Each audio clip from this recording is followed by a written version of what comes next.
நம்ம பார்க்க போற நியூஸ் எதை பத்தி அப்படின்னா மகளிர் உரிமை தொகை வெளியான முக்கிய அறிவிப்பு இதை பத்தி தான் பார்க்க போறோம். இதை பத்தின முழு விவரங்களை நீங்க தெரிஞ்சுக்கணும் அப்படின்னா நம்மளோட சேனலை சப்ஸ்கிரைப் பண்ணுங்க. வாங்க இப்ப நம்ம வீடியோக்குள்ள போகலாம். மகளிர் உரிமை தொகை விடுபட்டவர்கள் விண்ணப்பிக்கலாம். முதல்வர் அறிவிப்பு. மகளிர் உரிமை தொகை திட்டத்தில் விடுபட்டவர்கள் ஜூன் மாதம் முதல் விண்ணப்பிக்கலாம் என்று தமிழக முதல்வர் மு.க.ஸ்டாலின் அறிவித்துள்ளார். இது குறித்து தமிழக சட்டப்பேரவையில் அறிவித்த முதல்வர் மு.க.ஸ்டாலின் மகளிர் உரிமை தொகைக்கு வழங்கும் திட்டத்தில் ஏற்கனவே விண்ணப்பித்து விடுபட்டவர்களை மீண்டும் விண்ணப்பித்தால் நிச்சயமாக அவர்களுக்கு வழங்கப்படும் என்று அறிவித்துள்ளார். தமிழகத்தில் 9,000 இடங்களில் மக்களுடன் முதல்வர் திட்டத்துக்கான முகாம் நடைபெறவிருக்கிறது.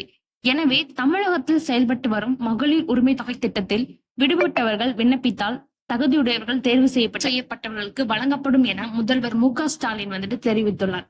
இது கண்டிப்பா நீங்க யாராவது இதுவரைக்கும் அப்ளை பண்ணாம இல்ல அப்ளை பண்ணி உங்களுக்கு கிடைக்காம இருந்தா நீங்க ஜூன் மாதத்துல விண்ணப்பிக்கலாம் என்று முதல்வர் மு.க.ஸ்டாலின் தெரிவித்துள்ளார். நீங்க யாராவது விடுபட்டவங்க இருந்தீங்கன்னா உரிமை தொகைக்காக நீங்க அப்ளை பண்ணலாம். ஜூன் மாதத்துல இருந்து அப்ளை ஸ்டார்ட் ஆகுது. இந்த மாதிரி நியூஸை நீங்க உடனுக்குடன் தெரிஞ்சுக்கணும் அப்படின்னா நீங்க நம்மளோட சேனலை சப்ஸ்கிரைப் பண்ணுங்க. தேங்க்ஸ் ஃபார் வாட்சிங் திஸ் வீடியோ.